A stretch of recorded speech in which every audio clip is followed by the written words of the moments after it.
মিয়ানমারের রাখাইনে সংঘাতময় পরিস্থিতিতে কক্সবাজারের টেকনাফ সীমান্ত দিয়ে বাংলাদেশে অনুপ্রবেশ করেছে মিয়ানমার সীমান্তরক্ষী বাহিনী বিজিপির ৯ জন সদস্য। সকালে টেকনাফের হোয়াইকংয়ের খাড়াংখালী সীমান্ত দিয়ে তারা অনুপ্রবেশ করে। এ সময় তাদের হাতে অস্ত্র ছিল। বান্দরবানের রুমা ও থানচিতে ব্যাংক ডাকাতি, অস্ত্র লুট ও কর্মকর্তা-কর্মচারীদের মারধরের মামলায় আরও ৪ জনকে গ্রেপ্তারের পর কারাগারে পাঠানো হয়েছে। এ ঘটনায় এখন পর্যন্ত ৬২ জনকে কারাগারে পাঠানো হলো। দুপুরে বান্দরবানের মুখ্য বিচারিক হাকিম আদালতে তোলা হলে বিচারক তাদের কারাগারে পাঠানোর নির্দেশ দেন। পহেলা বৈশাখ বাঙালি জাতির একমাত্র সংস্কৃতি। সব শ্রেণী পেশার মানুষ আজ একত্রিত হয়ে এই দিনটি উদযাপন করছে বলে জানান অর্থ প্রতিমন্ত্রী ওয়াসিকা আয়েশা খান।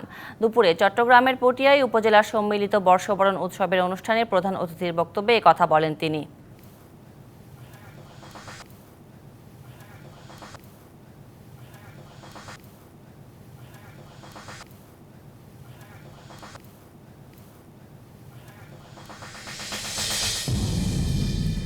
গোপালগঞ্জের কাশিয়ানী উপজেলার